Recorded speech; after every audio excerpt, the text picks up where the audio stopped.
ఓం శ్రీ గురుభ్యో నమ. హరి ఓం శ్రీమాత్రే నమ. హరహర మహాదేవ్. శ్రీ పద్మావతి మూలమంత్రాన్ని 108 రోజుకు 108 సార్లు జపించడం ద్వారా ఇంట్లో లక్ష్మీ కటాక్షం కలుగుతుంది. విద్య, ఉద్యోగము, వ్యాపారము అభివృద్ధి కలుగుతుంది. చేసే పనులు ఏదైనా కానీ ఆటంకం లేకుండా ముందుకు సాగుతాయి. 108 సార్లు జపించడం ద్వారా అనుకున్న పని కార్యసిద్ధి తప్పకుండా జరుగుతుంది. అప్పు రుణ విముక్తి కూడా కలుగుతుంది. సంతానం లేని వారికి సంతానం కలుగుతుంది.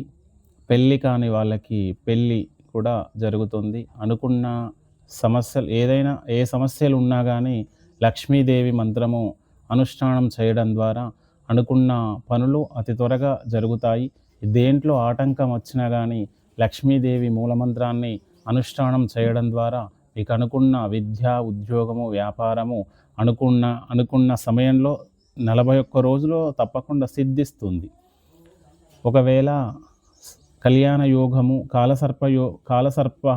కాలసర్పం ఉన్న వారికి, కాలసర్ప దోషం ఉన్న, రాహుకేతుల పూజ చేయించుకోలేని వాళ్ళు ఈ మూలమంత్రాన్ని 41 రోజు అనుష్ఠానం చేయడం వలన తప్పకుండా ఆ దోషాలు పరిహారమై అతి త్వరగా కళ్యాణ యోగం కలుగుతుంది. దాంతో పాటుగా ఈ మంత్రాన్ని అనుష్ఠానం చేయడం ద్వారా మంచి భర్త కానీ, పురుషులకు మంచి స్త్రీ కానీ అనుకున్నంగా వాళ్ళకు మనసును నచ్చిన విధంగా